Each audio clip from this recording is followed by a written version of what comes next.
네, 반갑습니다. 오늘은 10월 23일 목요일 본문입니다. 역대하 이제 31장 말씀, 예배가 끝난 후라는 제목으로 말씀 나누도록 하겠습니다.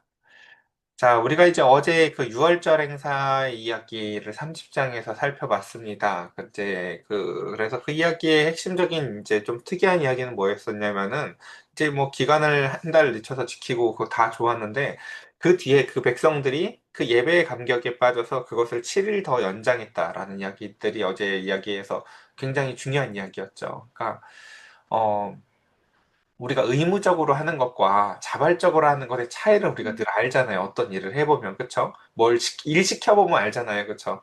일 시켜봤는데 이게 자기가 너무 좋아가지고 이게 하는 일이라, 시킨 일이라서 시킨 것만 하는 일에 우리가 차이를 알죠.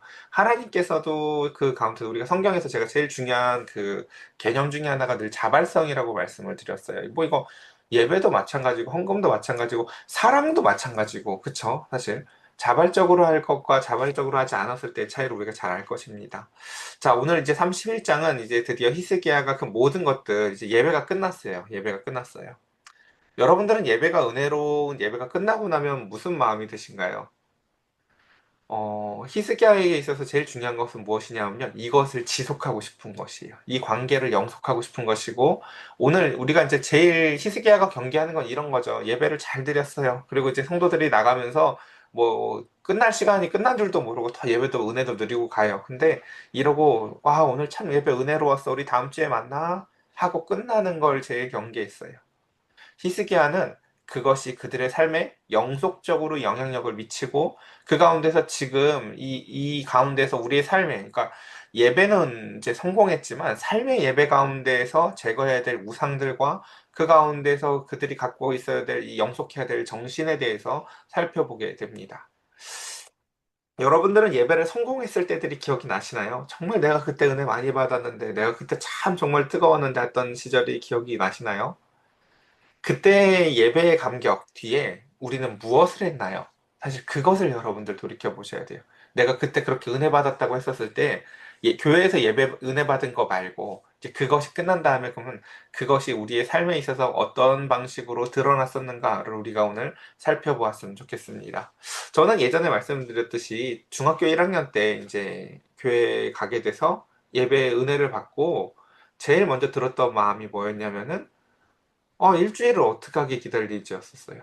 오늘 너무 행복했는데, 오늘 예배드리는 게 이렇게 너무 행복한데, 이걸 또 어떻게 기다리나라는 막막함과 답답함이었는데, 주보를 열어보니까 6단 주보의 가운데 제일 밑에 줄에 되게 쬐끄맣게 새벽 5시에 예배가 있다. 그러니까 시간은 기재가 안 돼 있었고, 새벽 예배라는 글씨 하나만 대충 보고, 오, 날마다 새벽마다 짧게라도 예배가 있나 보군 하고, 그 다음날 기쁘게 갔는데, 6시에 갔더니 예배가 끝났다는 걸 확인하고, 그래서 그 다음날 5시라는 걸 알고 5시에 가서, 그 다음날부터 막 예배를 드렸다고 말씀을 드렸어요. 자, 여기서 중요한 건 아무도 안내해 준 사람이 없었다는 거죠.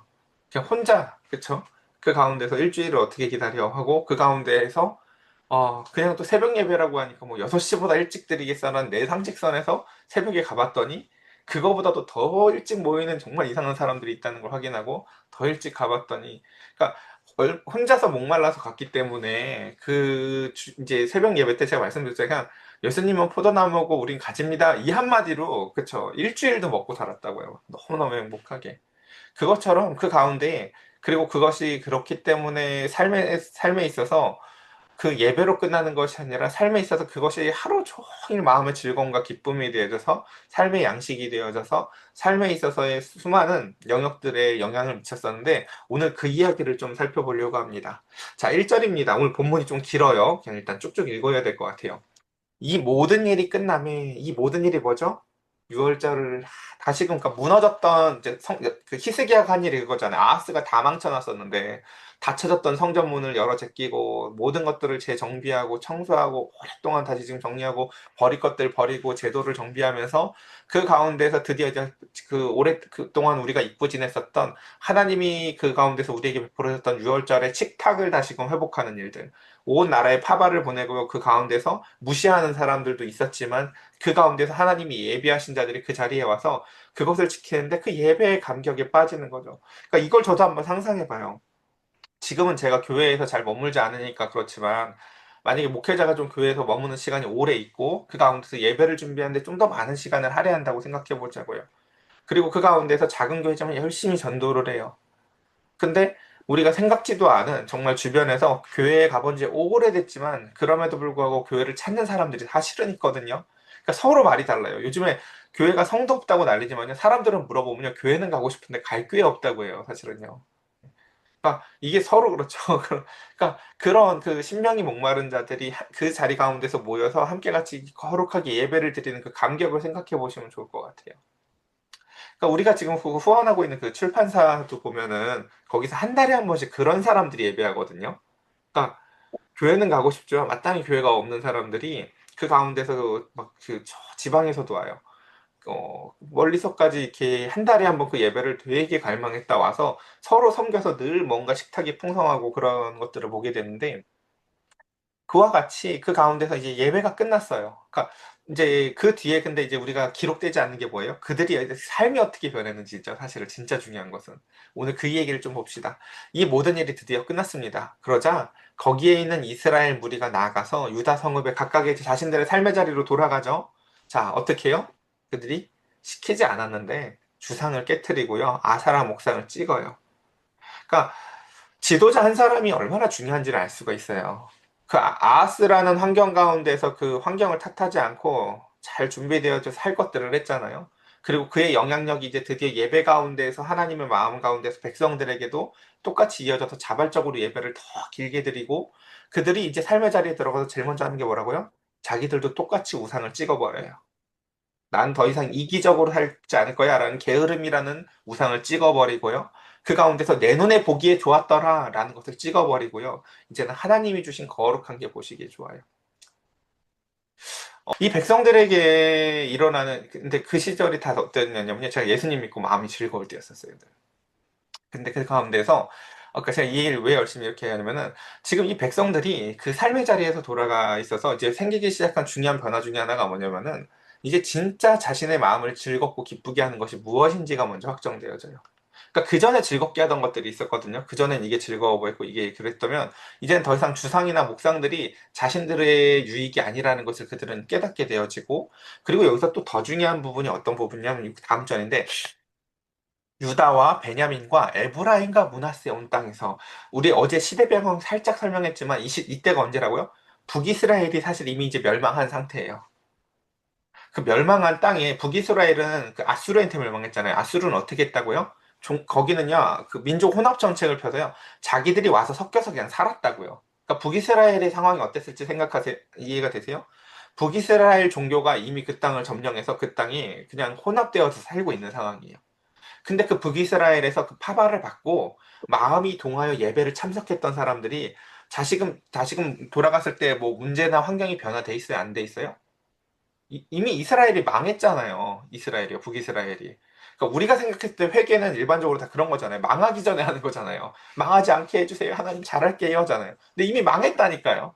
이미 나라가 망했는데 그 가운데서 돌아가서도 그들은 그 가운데서 우상과 산당들을 제거하더라는 거죠. 그리고 그 가운데서 이스라엘의 모든 자손이 각각 자기의 본성, 기업으로 돌아갔더라라고 하면서 이들이 하나님의 백성이다라는 것을 이렇게 다시금 표현을 합니다. 그래서 이 산당 문제를 제거한 거 우리가 이제 옆에서 봤잖아요. 산당을 진짜 철저히 제대로 제거한 왕이 거의 없잖아요. 그렇죠? 제거했다고 하는 것 같지만 뒤에 보면 또 아니기도 하고 하는데 정말 히스기야는 어쨌든 이 산당에 대해서 제대로 손을 댄 정말 몇 안 되는 왕이었다라는 거 우리가 기억해 봤으면 좋겠습니다. 자, 그래서 그러고 이제 2절 넘어가 봅시다. 우리가 아까 얘기한 게 그거였었죠. 이제 예배를 잘 드렸어요. 은혜를 받았어요. 근데 중요한 건 뭐라고요? 그 후가 중요하다고요. 그러니까 우리는 그 앞에 걸 열심히 전하잖아요. 야, 거기 예배가 얼마나 뜨거운데 그 교회는 새벽 예배가 살아있는 교회요. 막 이런 거 열심히 전하죠. 그렇게 전하는 게 아니라니까요. 근데 이것도 참 중요해요. 예배가 뜨거운 거 참 다 중요한데 중요한 건 뭐냐면 자신이 삶의 자리에 가서 변화된 삶으로 전도를 하는 거라고요. 우리 교회 예배를 설명하는 게 아니라 사실은. 그래서 히스기야가 제사장들과 그래서 이제 히스기야는 이것을 지속하기 위해서 제도를 정비하는데 다시금 제사장들과 레위 사람들에게 반열을 정해서 24반차를 따라서 그들의 반열을 따라서 각각 그들의 직임을 행하되 곧 제사장과 레위 사람들에게는 번제와 화목제를 드리고 여호와의 휘장문을 섬기며 문지기들은 또 찬양 봉사자들은 감사하고 찬송하도록 다시금 이 모든 것들을 정비합니다. 우리도 지금 이제 사실 교회 행정 시스템이 눈에 보이진 않지만 사실 이렇게 어설픈 것들이 많이 있죠. 아직 우리는 딱 기도 순서를 아직도 정비하지 않았어요. 말씀 읽는 순서자들도 세우지 않았어요, 정확하게. 그러니까 그런 것들에 대해서 왜 제가 이제 전에 하다가 그것을 이제 어떻냐면 자발성이 잘 보이지 않아서였었어요, 자발성이. 그러니까 여러분, 그러니까 우리 이제 오늘 본문 다 읽으면 그래, 우리 교회도 이렇게 딱딱 짜가지고 잘해야지 이런 생각을 여러분들이 하실 수 있는데 순서가 뭐라고요? 앞에 마음의 기쁨과 즐거움과 자발성이 있는 백성들이 먼저예요. 그러니까 목회자가 다음 주에 기도 누구 하세요? 다음 주에 누구 기도하세요? 자, 성경 순서 이제 읽기 이거요라고 딱 짜면 신앙이 어느 정도 있고 건강한 분들이 그래 이렇게 해야지라고 그냥 생각이 들 수 있지만 아직 신앙이 제대로 없거나 자발성이 없는 사람들은요 그것 때문에 교회를 떠날까도 생각을 해요. 자발성도 없는데 일 시키면요. 그러니까 그래서 항상 중요한 게 뭐다? 그렇죠? 마음의 기쁨과 즐거움이라는 자발성이 먼저 생겨나는 것이 먼저다라는 거 우리가 꼭 기억했으면 좋겠습니다. 자, 그래서 또 왕이 제산 중에 얼마를 정하여 여호와의 율법에 기록된 대로 번제 곧 아침 저녁 번제와 안식일과 초하루와 절기의 번제에 쓰게 하고라고 하면서 이제 가장 근본적인 문제였었던 이제 오늘날로 따지면 목회자들의 어떤 생계 문제 이런 것들에 대해서 제일 먼저 헌신하는 게 누구냐면요, 왕이에요. 왕이 이것을 가지고 공적인 세금 가지고 쓰는 게 아니라 자신의 사재를 털어서 목회자들, 즉, 그 가운데서 얼마를 정해서 정확하게 먼저 큰 헌금을 먼저 내놓고 재정 정비에 앞장섭니다. 그러니까 내가 항상 이만큼을 내놓을게 라고 먼저 왕이 먼저 그것을 하니까 그 뒤에 역시나 예루살렘에 사는 백성들을 명령해서 제사장들과 레위 사람들의 목에 음식을 딱 띄워놓게 하고 그들에게 여호와 율법을 힘쓰게 하라라고 하면서 그 하나님의 애초에 레위인들을 따로 구별한 목적을 다시금 합하게 하죠. 우리 이거랑 똑같은 그림을 사도행전에서도 보셨을 거예요. 처음에는 구제도 하고 이것저것 막 다 같이 하는데 조금 해보니까 그들이 금방 감이 오죠. 야, 우리 말씀 읽는 것과 기도하는 것에 전념할 사람들을 좀 따로 떼자. 이걸 다 같이 하니까 너무 효율이라는 게 떨어진다는 걸 금방 감각하는 것처럼 말입니다. 그래서 5절 왕이 명령을 내리자 곧 이스라엘 자손이 곡식, 포도주, 기름, 꿀, 밭의 모든 소산의 첫 열매를 풍성히 드렸습니다. 자, 중요한 건 이들이 드렸다라는 모습이 아니라 제일 중요한 건 뭐예요? 왕이 먼저 모범을 보였다는 거예요. 예. 아니 왕이 먼저 저렇게 하니까 그러니까 이걸 굳이 뭐 이렇게 예로 들자면, 만약에 목회자가 성도들한테 11조 설교를 하고 싶으면요, 목회자가 먼저 한 12조 3조 하는 걸 보여주면 돼요. 물론, 여러분 저 헌금했어요. 제가 이렇게 떠들 이유는 없지만, 그러니까 중요한 건 뭐냐면, 그게 언어 체계는 아니라는 거예요, 적어도요. 예. 음. 그러니까 항상 먼저 앞에 나타나는 가장 먼저 은혜 받은 자가 왜냐면 목회자가 왜 중요하냐면 목회자는 여러분들 제일 먼저 설교를 준비하면서 은혜를 먼저 받잖아요. 여러분들은 주일날에 무슨 말씀 전할까 서기 전까지도 모르잖아요. 그렇죠? 근데 목회자는 이미 먹고 온다고요. 네, 먹고 온다고. 그러니까 목회자는 제일 먼저 말로 떠드는 사람이 아니라 삶으로 드러내야 돼요. 그래야 성도들은 먼저 저 삶이 저 말씀에서 나온 거였구나라고 거꾸로 이해를 하게 된다고요. 그래서 그 말씀을 먹은 사람도 나도 저렇게 라고라는 메커니즘이 형성되는 거죠. 근데 여기서 이제 최악은 뭐예요? 목회자가 삶이 없는 경우죠. 말씀을 먹었는데 나도 이제 저 말씀 먹었어 하고요. 똑같이 닮아요. 말만. 그래서 오늘 본문 31장의 제일 마지막 절이 나중에 뭐라고 나냐면 행함이라는 단어를 네 번 넣으면서 무엇을 행하게 되었는지를 결정줘요. 결정적으로. 그 은혜 받아서 너 뭘 어떻게 변화해서 행하게 되었느냐라는 것이죠. 그러니까 그래서 다시 한번 제가 시간이 많이 가서도 얘기해 볼게요. 그러니까 가장 최악의 목국의 모습이 뭔지 아시겠습니까? 예배만 자랑하는 거예요. 우리 교회 예배 뜨거워. 사람들은요, 교회 예배 뜨거운지 궁금한 게 아니라 거기에 갔다 온 저와 여러분들, 당신들, 우리들의 삶의 변화예요. 그래서 거기 갔다 와서 뭐가 어떻게 변했는데 하는 거죠. 자, 그래서 유다 성읍에서 사는 이스라엘과 유다 자손들도 소와 양의 11조를 가져왔고 또 그들이 하나님 여호와께 구별하여 드릴 성물의 11조를 가져왔고 그것을 쌓아 여러 더미를 이루는데 셋째 달에서 그 더미를 쌓기 시작해서 일곱째 달까지 그것이 계속해서 그쵸? 큰 헌물들이 들어오는 것입니다. 우리는 역시 사도행전에서 또 이런 비슷한 그림을 봤어요. 그쵸? 막 물건을 통용하고 그쵸? 근데 우리는 또 알아요. 그 뒤에 얼마나 무서운 일이 있는지 그쵸? 아, 나도 저기 뭐 해야 되는데 막 들떠가지고 했다가 하나님에게 심판받는 사람들의 이야기도 알아요. 그러니까 분위기에 따라서 하는 것이 아니라요. 신중한 은혜에 따라서 하는 것이에요. 이 모든 것들이요. 그래서 여기서 중요한 거, 아유, 오늘 이거 보면 다 못 읽을 것 같네. 그래도 그냥 이렇게 중요한 것들을 좀 해볼게요. 우리가, 제가 이 얘기를 너무너무 하고 싶었는데, 나이가 들수록 필요한 게 돈이다라는 말을 자꾸 하는데요. 그러니까 뭐 이렇게 그러니까 젊었을 때 젊어서 놀아야지 하면서 젊은 사람들은 젊었을 때 돈이 필요하다고 하고 나이 든 사람들은 또 진짜 이게 신앙 고백 같은 이야기 제가 잘 듣거든요. 나이가 들어보니 진짜 필요한 게 돈이더라. 전 세대를 아우르면서 신앙 고백을 받는 게 돈인데 아니에요. 그러니까 돈도 한 부분을 이제 역할을 감당하긴 하지만 그 왜 여러분들 되게 많은 분들이 나이가 들면 필요한 게 돈이라고 느끼냐면요. 돈이 아니라 사실은 나이가 들수록 필요한 건요. 따라 볼까요? 영향력. 영향력이에요. 사실은. 내 삶에서 쌓여진 영향력을 가지고 이제 내가 힘도 없어졌고 내가 예전처럼 무슨 활동을 하지 못해도 저 사람은 참 지혜로웠고 하나님 앞에서 아름다운 삶을 살아내었었고 저에겐 참 지혜가 있을 거야 라고 하면서 만약에 우리가 주일날 예배가 다 끝났는데 목회자가 너무 바빠서 상담을 하지 못할 때는 내가 저 집사님한테 가서 좀 물어봐야겠다 라고 하는 영향력이라고요 사실은요. 그러니까 우리가 정말 가져야 되는 건 뭐냐면요. 그러니까 나이가 들었었을 때 자녀들이 우리한테 와서 지혜를 물어야 돼요. 엄마, 내가 인생에 이런 문제가 있는데 이거 어떻게 해야 될까? 내가 엄마가 얘기하면 할 것 같아. 내가 엄마 말은 믿을 것 같아. 라는 이런 영향력이라고요. 근데 우리는 그런 하나님의 은혜 가운데서 선순환되는 선한 영향력에 대해서 이렇게 흠모하기보다는 너 엄마 말 안 들으면 유산 안 줄 거야? 라고 하는 돈의 영향력을 이게 훨씬 더 이제 세상 사람하고 아무 차이가 없는 그 돈의 영향력을 이제 사람들이 더 충실히 믿는 경향성이 있죠. 우리가 가져야 될 본질은 무엇이라고요? 선한 영향력이에요. 그러니까 이 히스기야가 지금 보여주고 있는 게 뭐라고요? 바로 그 선한 영향력이에요. 왕 한 사람이 아하스라는 바탕 위에서도요, 다시금 모든 것이 정결해지는 나라를 꿈꾸고 거기에 자신을 헌신해요. 그가 미치고 있는 게 바로 선한 영향력이에요. 그러자 그 백성들도 왕이 계산을 하지 않으니까 백성들도 계산을 안 해요. 예배에 왔는데 갈 생각을 안 하고 7일 더 하자! 그 사람들이 괜히 그랬을까요? 왕이 그랬기 때문이에요. 앞에 있는 사람. 그리고 그 영향력은 이제 모든 열방, 심지어 계산으로 따지면 이미 계산이 끝난 저 북이스라엘 동네. 우린 나라 망했는데 뭐 예배 드려서 뭐해? 이럴 수도 있는 사람들이잖아요, 사실은요. 그쵸?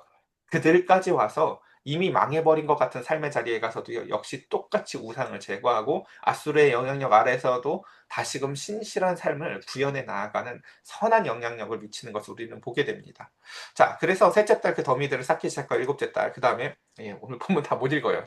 자, 히스기야와 방백들이 와서 쌓인 더미를 보고 여호와께 송축하면서 그의 백성들 이스라엘을 위하여 축복하고요. 히스기야가 더미들에 대해서 제사장과 레위 사람들한테 묻습니다. 사독의 족속 대제사장 아사랴가 그것에 대해서 이렇게 대답하는데요. 백성이 예물을 여호와의 전에 드리기 시작함으로부터 우리가 만족하게 먹었으나 남은 것이 많으니 오병이어 사건의 본질이 뭔지 아시겠죠? 사실. 예. 너희 지금 뭐 부족해 보이지. 막 은혜가 하나도 없어 보이지. 저 아이가 갖고 있는 도시락 하나 갖고도 난 너희를 충실히 먹일 수 있어. 왕 한 사람아, 너는 이 아하스 시대의 나라가 다 망한 것 같지? 너 한 사람의 헌신으로 말미암아 난 이 온 나라를 회복할 수 있어. 라고 우리 한 사람의 영향력이 결코 작지 않다는 것을 하나님은 보여주십니다. 저와 여러분들 한 사람의 변화가요, 우리의 가정을 변화시키기에 결코 부족함이 없다는 것을 믿으시면 아멘 하시기 바랍니다. 자, 그래서 이는 여호와께서 그의 백성에게 복을 주셨음이라. 그 남은 것이 이렇게 많이 쌓였나이다. 자, 본질은 뭐라고요? 물질이 많았다. 헌금이 많이 있다가 아니라고요. 선한 영향력이 흐르더라라는 거예요. 그래서 헌물에 대해서 이제 관리하는 것도 봅시다. 그때 히스기야가 명령하여, 그러니까 이 사실 불안하잖아요. 그렇죠? 우리 앞에서 계속 봤잖아요. 잘하고 나면은 그 다음에 갑자기 이상해지는 거 얼마나 불안해요, 그렇죠? 11절에 봅시다. 근데 놀랍게도 그 가운데서 히스기야는요, 그것들을 더 또 지속하기 위해서 여호와의 전안에 방을 준비하라고 좀 얘기하고, 그 다음에 제가 여기서 빨간 글씨로 써놨는데 이 단어가 중요한 단어거든요. 설명은 못 하겠네요, 시간이. 그 모든 일을요, 모든 사람들이 다 똑같이 성심으로 하더라는 거예요. 내게 아닌데 내 거보다 더 소중하게 하는 어떠함이에요. 내 거 아닌데 뭐? 라고 막 쓰기도 하잖아요. 그쵸? 음. 근데 내 게 아니기 때문에 더 귀하게 여기는 하나님의 것에 대한 귀한 마음. 성심으로 그 예물과 11조를 구별한 물건들을 갖다가 두고 레위 사람 고나냐가 그 일의 책임자가 되고 또 그 아우 시므이는 부책임자가 되고 라고 하면서 저 성심은 사랑의 또 다른 이름입니다. 그래서 여이엘 아사야 나 이제 이름은 늙지 않을까요? 그래서 그 다음에 쭉 보살피는 자가 되니 이는 히스기야 왕과 하나님의 전을 관리하는 아사랴가 명령한 바이며 또한 동문지기 레위 사람 임나의 아들 고레는 즐거이 하나님께 드리는 예물을 맡아. 얼마나 자신이 있으면 예물을 예물이라고 기록하지 않고 뭐라고요? 즐거이 하나님께 드리는 예물이라고까지 설명할 수 있었을까요? 그렇죠? 그래서 여호와께 드리는 것과 모든 지성물을 나누어주며 그의 수와 에덴, 미냐민과 예스아와 스마야와 아마리아와 스가냐는 제사장들의 성읍에 있어서 직임을 맡아 그의 형제들에게 반열대로 대소를 막론하고 나눠주고 3세 이상의 족보로 기록된 남자 외에 날마다 여호와의 전에 들어가서 그 반열대로 직무에 수종드는 자들에게 다 나누어주며 또 그들의 족속대로 족보에 기록된 제사장들에게 나눠주며 20세 이상에서 그 반열대로 직무를 맡은 레위 사람들에게 나눠주며 그 족보에 기록된 온 회중의 어린 아이들, 아내들, 자녀들에게 나눠주었으니 이 회중은 성결하고 충실히 그 직분을 다 하는 자들이다 라고 설명을 합니다. 그래서 각 성읍에 등록된 사람들이 있어 성읍 가까운 들에 사는 아론 자손 제사장들에게도 나눠주되 제사장들의 모든 남자와 족보에 기록된 레위 사람들에게 나눠주었더라 라고 하면서 그 앞에 기쁨으로 드려진 예물들이 다시금 어떻게 분배되어지고 관리되어지는지들을 기록합니다. 그래서 마지막 절입니다. 자, 이 히스기야의 이야기를 마지막은 이렇게 정리하는데요. 이제 내일 한 장 더 있어요. 또 있는데요. 좀 봅시다. 히스기야가 온 유다에서 이같이 행하되. 자, 우리가 아까 서두에 얘기했었죠. 그 은혜를 받았다. 그렇죠? 그래서 6월절이 두 배로 길어져서 7일을 더 예배를 드렸다. 여기에 방점이 있는 게 아니라 물론 그게 중요한 역할을 하죠. 그것이 어디까지 갔다? 삶의 영역까지 선한 영향력이 미쳤다. 근데 이 모든 것에 대해서 우리가 기독교 신앙하면 제일 중요하게 여기는 단어가 믿음이잖아요. 근데 이 본문에서 그의 믿음을 자랑하는 게 아니라 행함이라는 단어를 쓴다고 이렇게 해석요. 그러니까 행함은 믿음의 반대 개념이 사실 아니에요. 그냥 그게 그거예요. 그게 그거라고요, 사실은요. 예. 행함으로 나타난다라고 표현을 우리가 계속 하잖아요. 그렇죠? 왜요? 다시 한번 봅시다. 그래서 한번 천천히 본문대로 읽어봅시다. 히스기야가 온 유다에서 이같이 행하되 그러자 그의 하나님 여호와께서 보시기에 선과 정의와 진실함으로 행하였으니 라고 얘기를 하죠. 네 믿음이 무엇이냐고 묻는 게 아니라요. 너 어떻게 행하고 사느냐라고 얘기합니다. 그게 믿음하고 다른 언어가 아니에요. 같은 언어라니까요. 그래서 그가 행하는 모든 일, 그렇죠? 끊임없이 지금 그의 행함이 어떠함을 설명하고 있다고요. 하나님은 우리의 행함의 저변, 이변 또는 우리의 그 심령을 감찰하시는 분이니까 겉과 속이 다르게 행한 걸 다 분별하신다고요. 하나님은 그와 같이 우리의 행함을 통해서 설명하시는데 곧 하나님의 전에 수종드는 일에나 율법에나 계명에나 그의 하나님을 찾고 한 마음으로 행하여 그가 어떻게 했다고요? 그래서 하나님은 그에게 형통함을 부어주셨더라라는 것입니다. 오늘 말씀을 이렇게 정리해 봅시다. 자, 오늘 본문 전체에서 제일 중요한 게 뭐냐면요. 요 얘기였었어요. 뭐예요? 유월절을 준수한 감격, 예배의 감격이 종교적 만족으로 그치지 않았다라는 거예요. 집에 가면서 막 그 본거치 안에서 우리 목사님 정말 최고야. 야, 그 선교사님 대단하지 않니? 하고 집에 가서 잠들고 나는 게 아니라 어떻게 했다고요? 그것을 똑같이 답습해서 구체적으로 삶을 개혁해 나아가죠. 나 이제 더 이상 저 이기심 버릴 거야. 저 게으름 버릴 거야. 저 우상과 산당들을 제거할 거야. 라고 모든 사람들이 함께 같이 그 자발성이 하나님이 주시는 마음의 즐거움이 있었고 또한 지속적인 예배를 위해서 그래서 그들은 자발적으로 준비해 나아가는 것들을 우리가 보았습니다. 그래서 열심히 모든 것들을 하나님 앞에 내어드리며 그것을 가지고 다시 열심히 나누며 그 가운데에서 그들은 하나님은 그 히스기야의 행함, 그리고 백성들의 행함, 그 가운데서 하나님의 형통함의 이야기로 마지막 결론부를 우리가 함께 같이 살펴보았습니다. 저와 여러분들 오늘 이 말씀을 보면서 두 가지를 꼭 기억했으면 좋겠습니다. 첫 번째는 뭡니까? 하나님, 우리도 뜨겁게 예배가 회복되기를 원합니다. 그 가운데에서 정말 자발적으로, 목사님, 다음 주에 제가 찬양 좀 하면 안 될까요? 목사님, 제가 다음 주에, 이거, 그러니까 어떠한 것이든지 중요한 것은 자발성이에요. 그러니까 눈에 보이는 게 있잖아요, 각자들이요. 목회자가 다 보지 못해도요.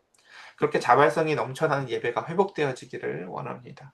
그리고 그를 위해서 목회자가 가장 먼저 헌신하기를 저는 간절히 원합니다. 또한 두 번째, 그것이 우리의 각자의 삶의 자리에서 우상이 무너졌다는 소식으로 전파되어지길 원합니다. 우리 집에 있었던 그 게으름의 우상이 무너졌습니다. 제가 얘기했죠. 성경 안 읽던 우리의 자녀들이 갑자기 막 성경 읽는 거 생각해 보세요. 맨날 지 밖에 모르던 애가 갑자기 저기서 방구석에서 막 이렇게 성경 펴놓고 기도하는 거 상상해 보세요, 여러분. 저 지금도 기억나는 게 예전에 몽골 갔었을 때 그 기숙사 안에서 정말 가난한 학생들이요. 한국에서 온 잡지나 이런 거 있으면 거기서 예수님 사진이나 말씀 있으면 찢어가지고 방에다 붙이면서 뜨겁게 신앙생활하는 걸 봤거든요. 성경책을 막 필사해 가면서. 얼마나 이뻐 보였는지 몰라요. 그 아이들이 정말 얘네들은 누가 관리해 주는 사람들이 없어도 주님이 관리해 주시는구나라고 정말 많이 생각이 들었는데 우리의 자녀들의 마음의 눈도 그렇게 변했으면 좋겠어요.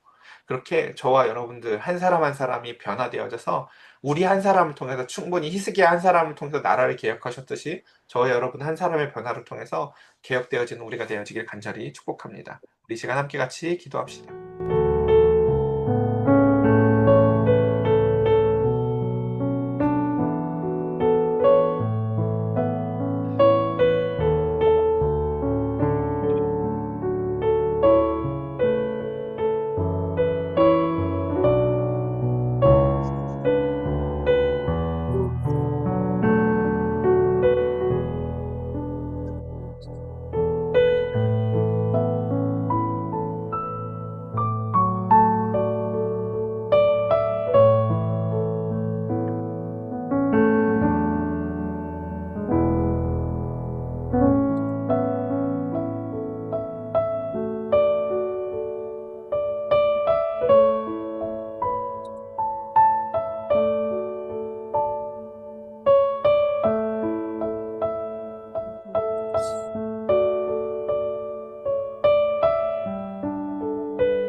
제가 기도드리겠습니다.